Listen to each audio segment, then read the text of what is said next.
Hi friends, welcome to our channel VVM career makers. AP అటవీ శాఖలో ఉద్యోగాలు, forest beat officer, assistant beat officer ఉద్యోగాలు. జీతం 50,000 పైన ఉంటుంది. ఇంటర్ డిప్లొమా చదివిన వారు దీనికి ఎలిజిబుల్. 691 పోస్టులు ఉన్నాయి దీనికి. ఏజు, అర్హత, ఎంపిక విధానం, ఫుల్ డీటెయిల్స్ చెప్పే ముందర మన ఛానల్ని లైక్ చేయండి. చాలామంది చూసి వెళ్ళిపోతున్నారు, లైక్ అయితే చేయండి.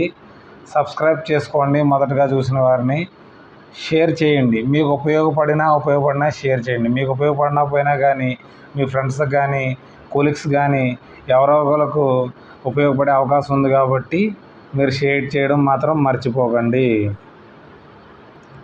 ఈ notification Andhra Pradesh public service commission Vijayawada notification 14/7/2025 release అయింది.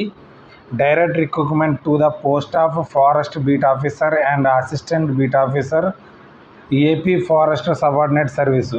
మొత్తం అటవీ శాఖలో ఉద్యోగాలు 5 వచ్చినాయి. జనరల్లో లిమిటెడ్ రిక్రూట్మెంట్ కోసం నోటిఫికేషను. ఇది మనకి ఆన్లైన్ మోడ్లో అయితే అప్లై చేసుకోవాల్సి ఉంటుంది. ఇక్కడ ఫారెస్ట్ బీట్ ఆఫీసర్ కోసము 256 పోస్టులు ఉన్నాయి. అసిస్టెంట్ బీట్ ఆఫీసర్ కోసము 435 పోస్టులు ఉన్నాయి. టోటల్ వచ్చి మనకి 691 పోస్టులు ఉన్నాయి. మనకి ఏజ్ విషయానికి వచ్చేటప్పటికి 18 నుంచి 30 సంవత్సరాలు, అంటే 1/7/2025 నాటికి 18 సంవత్సరాలు నిండిన వారు, 30 సంవత్సరాలు దాటని వారు దీనికి అప్లై చేసుకోవచ్చు. ఓసీ క్యాండిడేట్ అప్లై చేసుకునే అవకాశం అయితే ఉంది. అప్లై చేసుకోవడానికి మనకి 16/7/2025 నుంచి మొదలవుతుంది. ఆగస్టు 5 దాకా మనకి అప్లై చేసుకునే అవకాశం అయితే ఉంది. ఇక్కడ పోర్టల్ ఇచ్చారు, psc.ap.gov.in వెళ్ళి అప్లై చేయవలసింది. దీని లింక్ నేను డిస్క్రిప్షన్లో ఇవ్వడం అయితే జరుగుతుంది. First OTPR, one time profile registration చేసుకోవాలి. తర్వాత ఓటీపీ ఎస్ఎంఎస్ రావడం జరుగుతుంది. తర్వాత ఎస్సీఆర్ అయితే దాంట్లో గ్రూప్ 1, గ్రూప్ 2, గ్రూప్ 3 అని మెన్షన్ చేయవలసి ఉంటుంది క్లాసిఫికేషన్స్ని. మనకు ఆల్రెడీ వేకెన్సీ అయితే చెప్పడం అయితే జరిగింది. టోటల్ మనకి 256 ఫారెస్ట్ బీట్ ఆఫీసర్ కోసం ఉన్నాయని, అసిస్టెంట్ బీట్ ఆఫీసర్ కోసం 435 ఉన్నాయి. శాలరీ అయితే ఒక దానికి 55,000 దొరుకుతుంది. పై దానికి ఫారెస్ట్ బీట్ ఆఫీసర్ కోసం దీనికైతే 50,000 శాలరీ అయితే దొరుకుతుంది. మనకి ఎడ్యుకేషన్ క్వాలిఫికేషన్ ఎలా ఉండాలంటే, ఫారెస్ట్ బీట్ ఆఫీసర్కి తర్వాత వచ్చి మనకి అసిస్టెంట్ బీట్ ఆఫీసర్కి ఒకే విధమైన ఎలిజిబిలిటీ అయితే ఉంది. మనకి ఇంటర్మీడియట్ చదివి డిప్లొమా చదివిన వారైతే దీనికి అప్లై చేసుకోవచ్చు. ఎవరైతే 160 సెంటీమీటర్లు పైన ఉన్నవారు, 163 సెంటీమీటర్ల నుంచి పైన ఉన్నవారు దీనికి అప్లై చేసుకునే అవకాశం ఉంది. అంటే 163 ఉన్నవారు కూడా అప్లై చేసుకోవచ్చు. తర్వాత మీ చెస్ట్ వచ్చేటికి 84 సెంటీమీటర్లు ఉండాలి. తర్వాత గాలి పీల్చుకున్నప్పుడు 5 సెంటీమీటర్లు పెరగవలసి ఉంటుంది. లేడీస్కి అయితే ఇది ఓసీ క్యాండిడేట్స్కి, ఓబీసీ క్యాండిడేట్స్కి, ఈడబ్ల్యూఎస్ క్యాండిడేట్స్కి ఇదే విధంగా ఉంటుంది. తర్వాత ఎస్సీ క్యాండిడేట్స్ కూడా సేమే. హైట్ విషయంలో ఎస్సీ వారికి ఎటువంటి రిలాక్సేషన్ అయితే లేదు. తర్వాత ఉమెన్స్ క్యాండిడేట్స్కి వచ్చేటప్పటికి హైట్ వచ్చేటప్పుడు 150 సెంటీమీటర్లని ఉండవలసి ఉంటుంది. 79 సెంటీమీటర్లు చెస్ట్ ఉండాలి. తర్వాత 5 సెంటీమీటర్లు గాలి పీల్చినప్పుడు పెరగాలి. ఒకవేళ గుర్ఖా, నేపాలీస్, అస్సామీ వారైతే 5 సెంటీమీటర్లు మనకి హైట్ రిలాక్సేషన్ అయితే ఇవ్వడం అయితే జరిగింది. మరియు ఎస్టీ షెడ్యూల్ ట్రైబల్ వార్స్కి అయితే మనకి 158 సెంటీమీటర్ ఉన్నవారు అప్లై చేసుకోవచ్చు.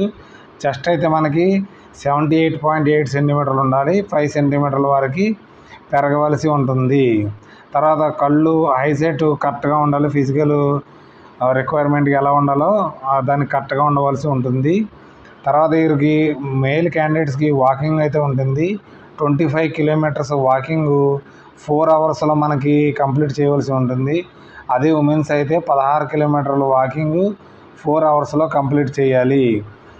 దీనికి వాకింగ్ టెస్ట్కి ఎటువంటి మార్క్స్ అయితే ఉండవు, ఓన్లీ క్వాలిఫై అయితే సరిపోతుంది.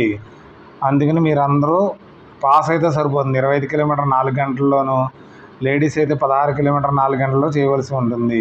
మరియు ఎన్సీసీ సి సర్టిఫికేట్ ఉన్న వారికి 5 బోనస్ మార్కులు దొరుకుతాయి. ఎన్సీసీ బి సర్టిఫికేట్ ఉన్న వారికి 3 బోనస్ మార్కులు దొరుకుతాయి. NCCA సర్టిఫికేట్ ఉన్న వారికి 1 బోనస్ మార్కులు అయితే దొరుకుతాయి. వీరికి తర్వాత అందరికీ మెడికల్ టెస్ట్ అయితే కండక్ట్ చేయడం జరుగుతుంది. ఎవరికి లేడీస్కి, ఉమెన్స్కి, మ్యాన్స్ కూడా ఇద్దరికి ఫిజికల్ టెస్ట్ అయిపోయిన తర్వాత మెడికల్ టెస్ట్ కూడా కండక్ట్ చేస్తారు. దీంట్లో అయితే లోకల్ అండ్ నాన్ లోకల్గా కేటాయించడం జరిగింది. లోకల్ క్యాండిడేట్స్కి 50% సీట్లు మనకి కేటాయించడం జరుగుతుంది. నాన్ లోకల్ అయితే మన తెలంగాణ వారు కూడా దీనికి అప్లై అయితే చేసుకోవచ్చు. మనకి ఏజ్ రిలాక్సేషన్ మనకి SC, ST, EWS వరకు అయితే 5 years, for ST carry forward వేకెన్సీకి అయితే 10 సంవత్సరాలు మనకి ఏజ్ రిలాక్సేషన్ ఇవ్వడం అయితే జరిగింది. మనకి ఫీజు విషయానికి వస్తే 250 రూపాయలు ప్లస్ 80 రూపాయలు పేమెంట్ చేయవలసి ఉంటుంది OC క్యాండిడేట్స్. తర్వాత మనకి fee exemption only 80 rupees examination fee అయితే మనకి ఎగ్జామ్షన్ ఉంటుంది. SC, ST, BC, ex service మ్యాన్స్కి. తర్వాత ఎవరైతే వైట్ హోల్డర్ కార్డు ఉందో, మనకి వైట్ కార్డు ఉందో వాడికి కూడా మనకి 250 రూపాయలు కట్టవలసి ఉంటుంది. 80 రూపాయలు అయితే రిలాక్సేషన్ దొరుకుతుంది. తర్వాత వచ్చి మనకి ఎక్స్ సర్వీస్ మ్యాన్స్ కూడా దీనికి ఏమైనా కట్టవసరం లేదు. తర్వాత నాన్ లోకల్ క్యాండిడేట్స్ ఉంటే వారు మాత్రం 250 ప్లస్ 80 రూపాయలు ఫీజు అయితే చెల్లించవలసి ఉంటుంది. ఫీజు కూడా ఆన్లైన్ మోడ్లో చెల్లించాలి. దీనికి క్వాలిఫైయింగ్ అవ్వడం కోసము OC వారు, ఎక్స్ సర్వీస్ మ్యాన్, EWS 40% ఉండాలి. బ్యాక్వర్డ్ క్లాస్ OBC వారు అయితే 35% ఉండాలి. SC, ST 30% ఉండాలి. ఇదైతే మనసులో తీసేయండి. దీనికైతే మీరు ఎప్పుడు మనసులో పెట్టుకోకూడదు.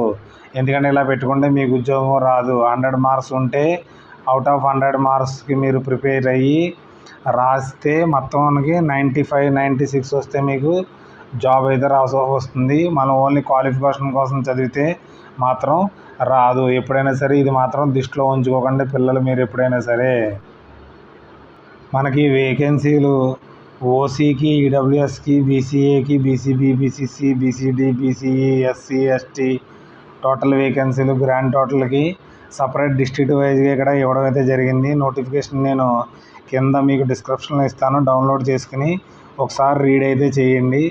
ఇక్కడ forest beat officer first vacancies అయితే ఇక్కడైతే ఇవ్వడం అవుతుంది. డిస్ట్రిక్ట్ వైజ్గా ఉంది. ఓపెన్గా ఉన్నవారు అయితే తెలంగాణ వారు కూడా అప్లై చేసుకోవచ్చు. లోకల్ ఉన్నవాడైతే లోకల్ డిస్ట్రిక్ట్స్ వారే అప్లై చేసుకోవడానికి అవకాశం ఉంది. వేరే డిస్ట్రిక్ట్ వారు అయితే మీరు లోకల్ కింద ఉంటారు కాబట్టి అప్లై చేసుకోవచ్చు, పర్వాలేదు. ఇక్కడ అసిస్టెంట్ బీట్ ఆఫీసర్కి వేకెన్సీలు కూడా ఇవ్వడం జరిగింది. ఇవన్నీ మీరు ఒకసారి డిస్క్రిప్షన్లో చూసి రీడ్ చేసిన తర్వాత మీకు అప్లై చేయండి. మీకు 2 పోస్టులకి కూడా ఫస్ట్ స్క్రీనింగ్ టెస్ట్ జరుగుతుంది. General studies, mental ability 75 questions ఉంటాయి. జనరల్ సైన్స్, జనరల్ మ్యాథమెటిక్స్ 10వ తరగతి లెవెల్లో ఉంటుంది. అది 75 క్వశ్చన్లు వస్తాయి. టోటల్ మనకి 150 మార్క్స్ అయితే ఉంటుంది. టోటల్ మనకి మినిమం మార్క్స్ కూడా మనకి 150 ఉంటుంది. 150 మినిట్స్లు మీకు ఇవ్వడం అయితే జరుగుతుంది. ఏదైనా తప్పు వస్తే 1/3 మీకు నెగిటివ్ మార్క్స్లు అయితే ఉంటుంది.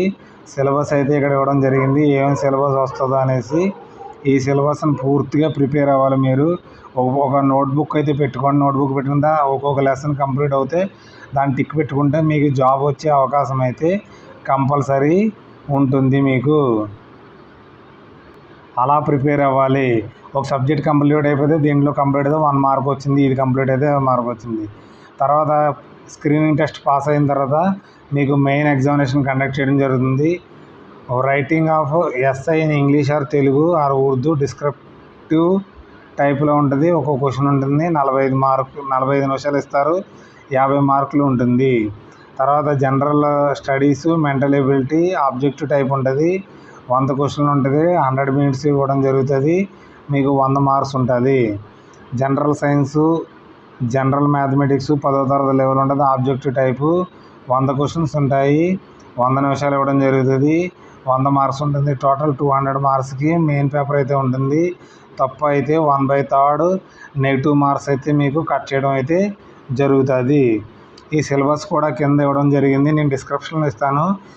సిలబస్ ఎలా ప్రిపేర్ అవ్వాలంటే పిల్లలు ఫస్ట్ మనకి ఇక్కడ సిలబస్ ఇచ్చారు కాబట్టి అది ఒకటి సబ్జెక్ట్ అయిందంటే ఆ టిక్ పెట్టుకుని వరుసగా ఓకే కంప్లీట్ అని పూర్తిగా మీరు ఈ సిలబస్ని ఒక నోట్స్లో అయిపోయిందల్లా రాసుకుంటూ ఉంటే మిమ్మల్ని ఎవరు జాబ్ నుంచి ఎవరు దూరం చేయలేరు. సెంట్రల్ గవర్నమెంట్ జాబ్ నుంచి కానీ స్టేట్ గవర్నమెంట్ జాబ్ నుంచి కానీ సిలబస్ కంప్లీట్ అయిపోవాలి. కంప్లీట్ అయిపోయిన తర్వాత మోక్ టెస్ట్లు అయితే ఇవ్వండి. మోక్ టెస్టులు రాయడం వల్ల మీకు ప్రాక్టీస్ వెళ్తుంది. ఏదైనా తప్పులు చేస్తుంటే తెలుస్తూ ఉంటుంది. ఓకే, మనకి ఇది అయిపోయిన తర్వాత సిపిటి టెస్ట్ ఉంటుంది, కంప్యూటర్ ప్రొఫెషనల్ టెస్ట్.